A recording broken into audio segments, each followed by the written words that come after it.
पावनी वसंत शिंदे, शाळेचे नाव श्रीपाद त्रैलोक्य पंचक्रोशी माध्यमिक विद्यालय उमरोली, इयत्ता 8वी। नीटनेटकेपणा म्हणजे काय?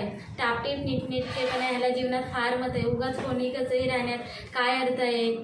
माणसानं कसं नीटनेटकं राहायला हवं, दिसायला हवं, वागायला आणि बोलायलाही हवं। एकूणच काय तर या नीटनेटकेपणाबाबत उदासीन राहून चालणार नाही।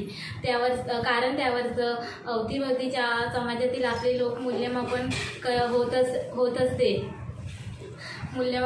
हा नीटनेटकेपणा ही टापटीप आपल्या राहणीत, वागण्यात, बोलण्यात, दिसण्यातही असावी लागते। समर्थ तर पुढे जाऊन इतके म्हणतात, समर्थ रामदासांनी त्यांच्या दासबोधात सांगितले आहे की त्यावरचं विवेचन करताना सांगितले आहे, नीटनेटकेपणा हा गुण आहे, ह्या उलट गबालग्रंथीपणा हा दुर्गुण आहे। आता याला गुण का म्हणायचे? जर तिच्याकडे नीटनेटकेपणा आहे, ती व्यक्ती किती साधी असली तरी ती इतरांना आपला प्रभाव पाडते, हेही भूषण ठरते।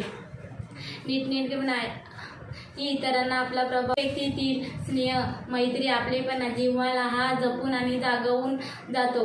अशी नीटनेटकेपणाबाबत बोलणारी व्यक्ती ही समाजात चोख, प्रामाणिक, कर्तव्यदक्ष, सहिष्णू मानली जाते। समर्थ तर पुढे जाऊन इतके म्हणतात की हा नीटनेटकेपणा हा माणसाचा संसार प्रपंचातही असावा, प्रपंच नसावा।